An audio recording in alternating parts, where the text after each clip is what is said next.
Hey, y'all, welcome back to Right at the Wire. Well, we took a little time off, but we're back. And we're going to continue with our Breeders' Cup division analysis to date and take a look at what the prospects are for the Breeders' Cup as of this moment.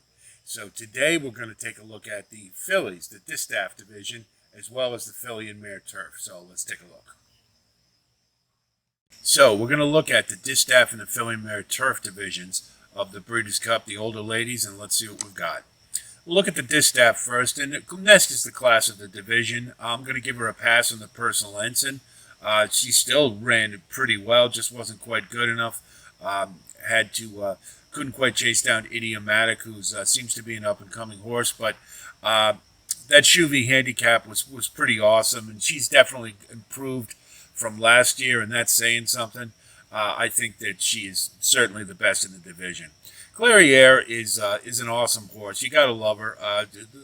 Always nice to see the ones sticking around when they get older to bolster the division. And she hasn't lost terribly much and needs some pace to run to for sure. We've seen that, but is fully capable and under the right circumstances could take this one down. Secret Oath, the old question is she running fresh? If she is, she's very competitive. If not, probably not. I'll expect she'll be in top form for the Breeders' Cup, and then she's got every bit of a chance. Pretty Mischievous is kind of the newcomer, being a 3-year-old. Won the Kentucky Oaks. She won the test, unfortunately, under really tragic circumstances, but she's proven that she can run short, she can run long, she's got a ton of class. I've tried to beat her many times this year, and just can't do it. So I'm on board. She is definitely a contender. Randomized had a really nice effort in the Alabama, and had things her way a little bit, but there's definitely some talent there, and we'll have to see it. Maybe 1 1/8 might be a little short. We'll see. Who knows? But she's definitely on the upswing, and got Chad Brown in her corner, and that's awful lot. Idiomatic is kind of a late bloomer, a late comer to the scene, but had a nice personal ensign. I bet against her, and she proved me wrong. Showed a lot of grit, especially following the race prior at Monmouth, where she really had to battle. So this one's a hard knocker, and you got to like that.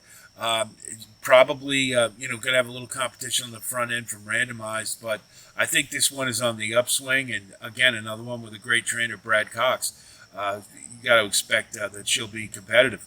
Wet Paint kind of needs things her way a little bit, I think. Has been running a little closer to the pace of late, so there's definitely been some progression there, and I'm not overly certain that she can take down the top ones in this race, but she certainly belongs in the conversation. Played hard, won the La Troyenne, but is a little inconsistent, and I'm not quite sure. I think she's a little bit of a cut below, but definitely a hard knocker, and it'll bring it. Gambling Girl, we know what she needs. She needs pace to run to. That's the bottom line, and if she gets it, she's very competitive. If she doesn't, she's not. It's just it's kind of hard to get behind a horse like this who's quite so pace dependent. And then finally, we'll throw in search results. Won the Locust Grove last time and didn't really beat much, but this is an honest horse who brings it every time.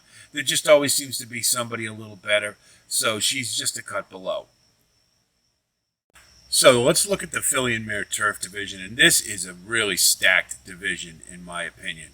Tahira is number one. If you haven't seen her run, she killed it at Ascot, and she just won the Matron, and it was really a pretty nice field she beat pretty handily.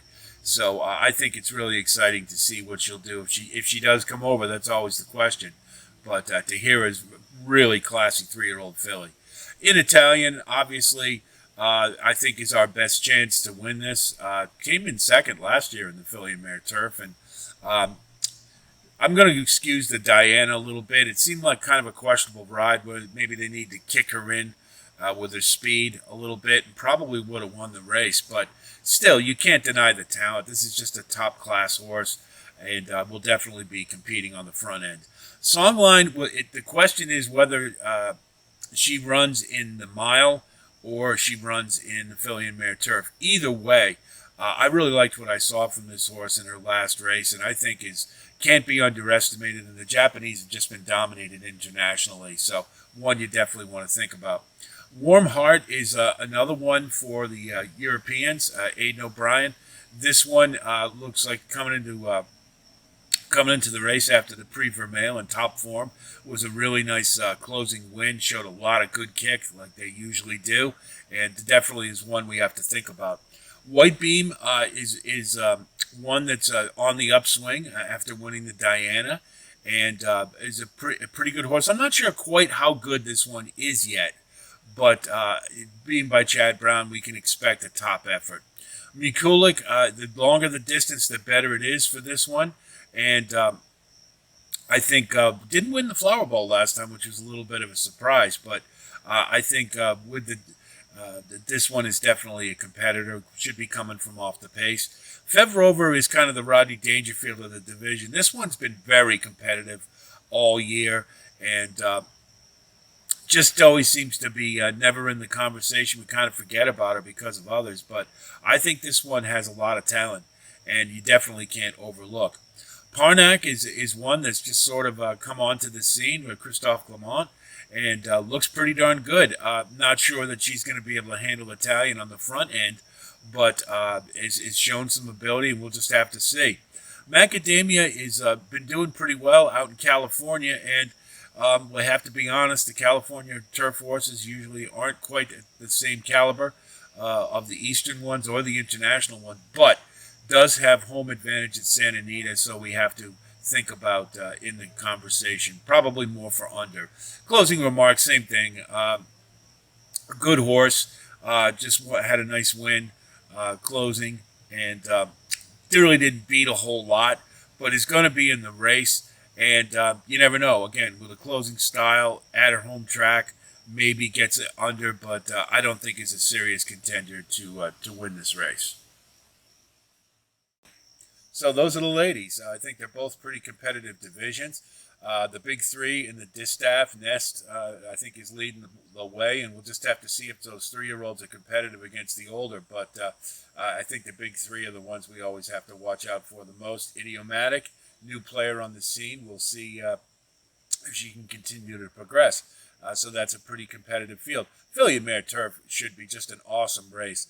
If Tahira comes over, I'm really looking forward to seeing her run here. She's just an awesome filly, and see if she can take down in Italian. I think it's going to be a really competitive race. We just hope, Songline in particular, I hope stays on as well. So I think that's a really good division. Looking forward to that. If you do like the content you see here, please like and subscribe. As always, it does help to keep us going. And we thank all of you who have come on board and appreciate the support as always. We're going to continue with our divisional analysis leading up to the Classic, and so be on the lookout for those postings. And Pennsylvania Derby is this weekend. It's the last race for 3-year-olds only, and it's a really dynamite card at Park. So we'll have a posting with regards to that very shortly, so be on the lookout for that as well. That's it from here. I'll talk to you soon, and until then, be well.